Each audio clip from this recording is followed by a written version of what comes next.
again, everybody. Welcome back to the Huddle, the Review.com's weekly high school sports show. I'm Rob Toder, joined as always by Mike Brown. And it's week 7 of the high school football season, Mike. And the Marlington Dukes have clearly established themselves as the team to beat in the Northeastern Buckeye Conference. They sure have, Rob. What a great win for the Dukes last week. Beating the Louisville Leopards on their home field. Won that by a field goal late in the game. Tremendous crowd. Marlington is going to be rolling into the playoffs. They're leading their computer region by a number of points. So I think it's going to be smooth sailing for the Dukes. Yeah, they could probably go 1-3 the rest of the way and still make the playoffs. That's not going to happen, I don't think. No, it's not going to happen. I think they're going to run the table now. I think they've gotten by their biggest hurdle. The thing that impressed me, and a lot of people have told me this that were at the game, despite the weather conditions, both teams played exceptionally well. Right, and Marlington's got balance this year. They've got the good running game, the good passing game. They played a really good even though they're not an overly big team, they're an aggressive team. Play good defense, so they've got all the elements you need to be a quality playoff team down the road. Let's talk about the Alliance Aviators. A nice comeback win to win the Gary Andriani Loyalty Helmet Trophy over the West Branch Warriors last week. And the Aviators are at home this week against Carrollton. Right. That last week, that game with West Branch was a game of two halves. West Branch is leading 24-14 at halftime. Alliance goes out, changes the game plan, gets a touchdown on special teams right away, gets momentum, and outscores West Branch 20-0 in the second half, wins that game going away. So, that's 2 wins in a row, 3 wins in a row for the Aviators. So they've got it rolling.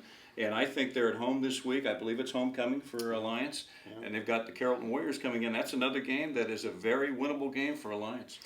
You got to like the job Seth Whiting's doing in his Absolutely. first. They struggled early, which you'll see with a new coach sometimes. But he's got him believing now, I think. Right, and I think he's getting the most out of the skill that Alliance has. And Alliance always has great skill walking the halls. And I think he's getting the most out of that. Okay, the other game in the NBC, or one of the other games in the NBC this week, West Branch at Louisville. The Leopards look to get back on the winning trail. West Branch is saying both tough defeats for those teams last week. Yeah, it really was. And I tell you what, that'll be a tall hurdle for West Branch this week, too. When you play at Louisville, that is a tough out. And Louisville is going to be in a bad mood because they're coming off a tough loss last week to Marlington. And West Branch has to get its defense shored up. I think they've given up a lot of yards on the ground this year. They've got a great offense. But if you can't get your defense off the field, it's hard. You can't get your offense on the field then. Yeah, and you got a great point to that because last week when Alliance got those 3 quick scores in the third quarter, that they were able to run the ball with Deuce Johnson and converted a lot of third downs, and that helped the Aviators. Absolutely, and really, West Branch has a 3-3 record. I really thought, you look at their games, they could easily be 5-1, but you got to play good defense. You got to get off the field and let your offense get on the field. The other game this week, Salem got their first win in the league last week over Carrollton, and they will play Minerva. Still a tough year for the Lions. Yeah, it's been a tough year, but Minerva's making strides. They're getting better. The scores are getting a little bit closer. And I think that's the way they have to look at this season, Rob, because they're very young. It's a new coaching staff this year. There's going to be some growing pains, but you can tell they're being more competitive as we go through the season. And so I think that's a good thing for them.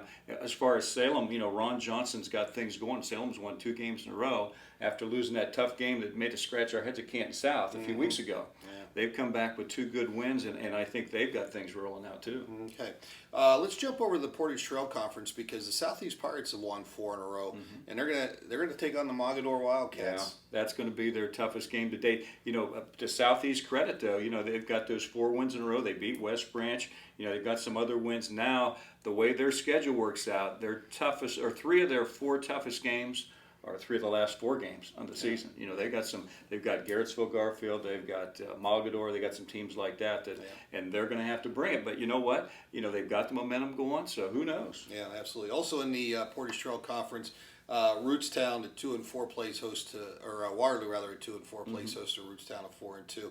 And Saturday night, St. Thomas goes back on the road. They opened North Coast League play last week with a win at VASJ, and they travel to Canton Central or Cleveland Central Catholic. Excuse me. Don't want to get those 2 mixed up. And the Knights are 5-1, and you talk about a team that's gearing for the playoffs. Yeah, that's a good story. Really, Marlington and St. Thomas are steaming toward the playoffs this year. St. Thomas played the good defense this year. They lost a lot of kids from last year's team, but they've come back. They play the good defense. They have a really good running game where they can control the action. And that's really a key to a good high school football team, and that's what they have this year. Let's talk about the Inter-Tri-County League. We'll finish up with them. The Sebring Trojans, 2-4, really a tough overtime loss last week to Mineral Ridge. And things do not get easier. They go on the road to Jackson Milton program that's really come on in the last couple of years. Right, and that's a Jackson Milton team that's 4-2 on the year, Rob. But they're kind of like Southeast. Their toughest games, I think, are in the latter half of the season.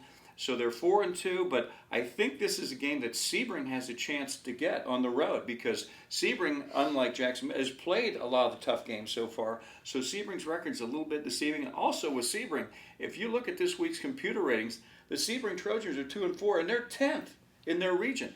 If they could win 4 and maybe 5 games, I think they could make the playoffs. So I think that incentive is still out there for the Trojans. Okay. Also in the ITCL this week, United is traveling to South Range. The Golden Eagles lost to Crestview last week, and it doesn't get any easier against the Raiders. And the game that we're kind of keeping an eye on, old rivalry, Western Reserve and McDonald, the Battle of the Blue Devils. Yeah, and they don't like each other. And I mean, in a nice kind of way, if there is a nice kind of way not to like each other. But sort of like our relationship. Yeah, that's right. Yeah. I was thinking that too. But it's a respectful rivalry. It's a fun rivalry to watch. It's fun to watch the coaches. Andy Hake at Western Reserve is like a wild man on the sidelines. It's worth the price of 2 admissions to watch the game and then watch Andy Hake going up and down the sideline during a game like this. So that's going to be a great matchup. All right. Well, make sure you check out the Alliance Review for previews of all those games, coverage of all those games in Saturday and Monday's paper as well, and video highlights of the top games of the week. So for Mike, this is Rob. We'll talk to you next week.